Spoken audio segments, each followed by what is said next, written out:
अभी अगले सोमवार तक 19 मार्च को अगली सोमवार। इसका तात्पर्य है कि सुप्रीम कोर्ट के सामने जब इस विषय को रखा गया होगा तो सुप्रीम कोर्ट को लगा होगा कि इसमें विचारणीय बिंदु हैं, इसीलिए उन्होंने मुकदमे को सुनने के लिए स्वीकार कर लिया और जब तक अंतिम निर्णय नहीं देते हैं तब तक के लिए अथवा अगली तारीख तक के लिए जो भी निर्णय लिया होगा उन्होंने इस पे स्टे लगा दिया। इसका मतलब है कि गुंजाइश है, कहीं न कहीं संविधान प्रथम दृष्टया संविधान की भावना के अनुरूप नहीं है, इतना तो पता चलता ही है। तो ऐसा कानून क्यों लेके आते हैं जिसमें विचार की गुंजाइश हो? पहले ही इस बारे में विचार लेना चाहिए कि हम ऐसा ही कानून बनाएंगे जिसमें संविधान की भावना खंडित ना होती हो, खनोच ना लगती हो उसको। तो सुप्रीम कोर्ट ने उसको स्वीकार किया, इसी से पता चलता है कि विचारणीय बिंदु उसमें है।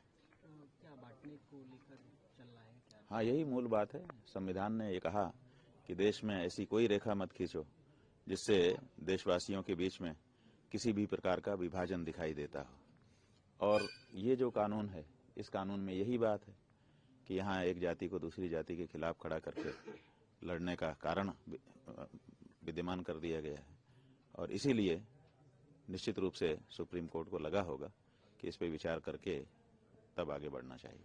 महाराज जी, आप बिना स्नान किए आए, पहली बार ऐसा हुआ कि अब ऐसा है कि कई अच्छी बातें भी पहली बार होती हैं और कई बुरी बातें भी पहली बार हो जाती हैं। एक नहीं होना चाहिए था ऐसा उदाहरण बन गया।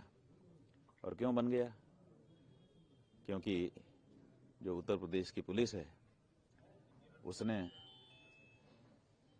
अपनी गरिमा महिमा के अनुरूप आचरण नहीं किया। और अगर मान लो पुलिस ने गलती कर भी दी थी तो 10-11 दिन हम वहाँ संयम पूर्वक बैठे रहे।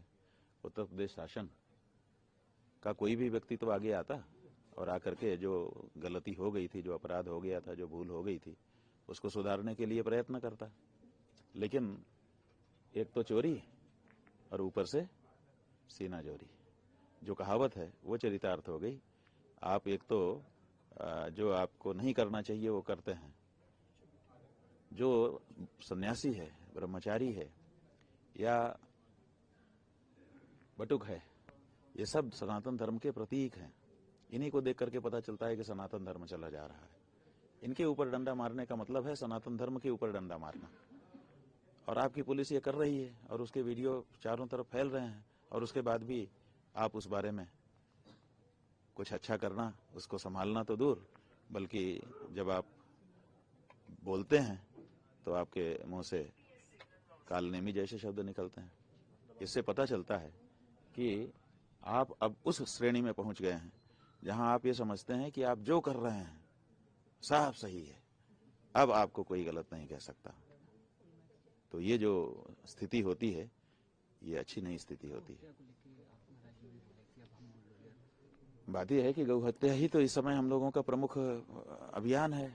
इस समय पूरे देश की जनता इस बात के लिए लालायित है कि हमने भैया गौ माता की रक्षा के लिए बाकी पार्टियों को ठुकरा करके इनको लाया था।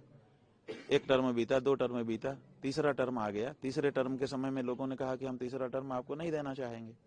तब देश के इस समय के जो वर्तमान गृह मंत्री हैं उन्होंने मंच पे खड़े होकर के कहा कि तीसरी बार बना दीजिए आप नरेंद्र भाई को प्रधानमंत्री, हम गौ हत्यारों को उल्टा लटका करके सीधा कर देंगे।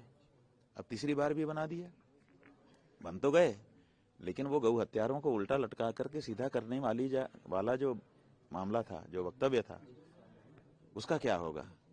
15 लाख के वादे को आपने कहा है वो तो जुमला था, इसके बारे में तो अभी जुमला भी नहीं कहा है। तो जनता चाहती है कि आपने जो वचन दिया था उसको निभाइए, और अगर नहीं निभा सकते हैं तो कृपा करिए। अजय राय जी कह रहे हैं कि हम अपने 27 के इलेक्शन में मैनिफेस्टो में ये गाय के मामले बात है कि मैनिफेस्टो तो बाद की बात है। आप पहले अपनी पार्टी में प्रस्ताव करिए कि आपकी पार्टी की विचारधारा में ये है कि नहीं है।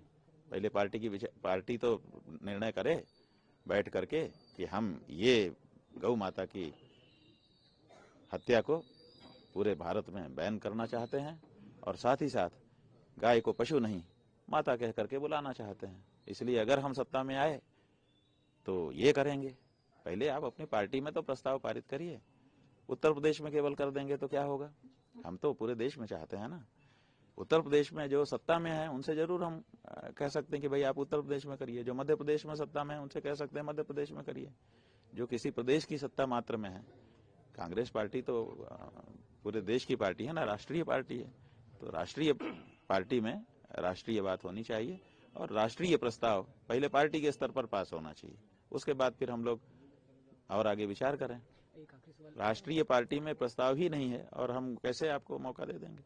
एक आखिरी सवाल, अमित प्रजापति हैं, वो एक पिक्चर बना रहे हैं गौदान, जिसमें गौ माता की अहमियत को वो दिखाने वाले हैं। ऐसा कोई भी प्रयास जिससे गौ माता के महात्म्य का निदर्शन होता हो, जिससे गौ माता के प्रति जो परंपरागत भावना है वो बढ़ती हो, हम उसका स्वागत करते हैं।